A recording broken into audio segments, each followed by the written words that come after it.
Hello and welcome to day 2 of trying to help loads and loads of animals. It's called a bit weird, 'cause some of the stuff we do to animals is a bit weird.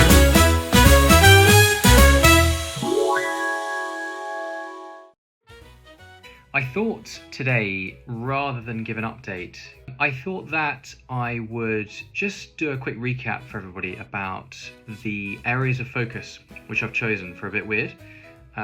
They are in no particular order. Number 1, to try and put an end to chick culling.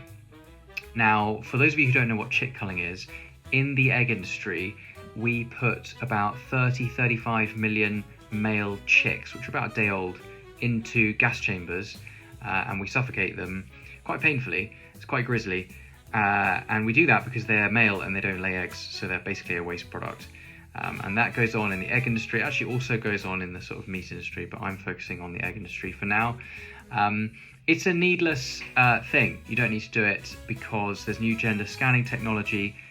It's basically just a case of campaigning so that the public becomes aware of this, because I think most people don't really know about it, and campaigning so that there's a law change, and also working with industry to make sure that there's a fully costed, sensible solution, which there already is, but making sure that that's all reconciled with the various people who can make decisions.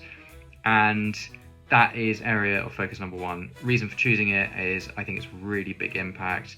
I think it can save loads and loads of fluffy chicks, and I like fluffy chicks. So area of focus number 1. Area of focus number 2 is a slightly smaller scale problem, but still big and grisly, which is at the moment in the UK lamb industry, we castrate males. I don't do it, but we, kind of royal we, castrate males using a thick rubber band which the farmer places around the balls of the young males, and they just wait 2 weeks for the balls to drop off and blood supply to stop.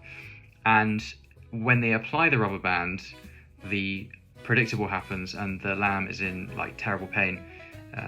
Often it's been noted that they don't go for water for some time because they feel so nauseous from the pain. They don't eat, and it's a very kind of unexotic response to having a big elastic band around your balls.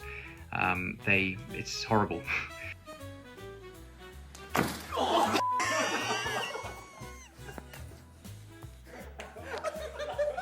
So we don't really need to do this, as most of these lambs don't even reach sexual maturity before they're slaughtered anyway, when it's said that they start to taste a little bit more of iron if they have their balls retained.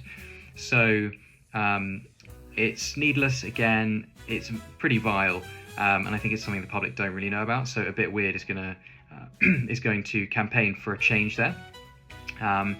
And the third and currently final, but not forever, area of focus is on what I consider to be brands who mislead the public in the animal products kind of industries.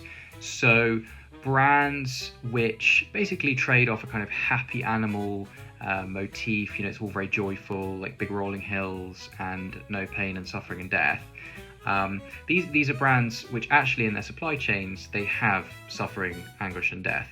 So somebody's sat down one day and decided that the best way to sell these products with actually quite gruesome parts to their supply chains, like gas chambers, cutting off the ends of beaks of chicks so that they don't peck each other too much, putting animals... Anyway, it doesn't matter. I'm not here to really preach. That's not what A Bit Weird's about. But there is an inconsistency between the happy, clappy, joyful animal branding and the reality which animals in their supply chain actually experience. And so I want to basically raise awareness, but also challenge through potentially legal routes, let's see, challenge some of these brands. So those are the 3 areas of focus, and as hopefully A Bit Weird grows, we'll take on more stuff. But for now, that's an update on what we're actually going to be focusing on.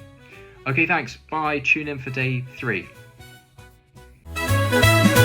It's called a bit weird, 'cause some of the stuff we do to animals is a bit weird.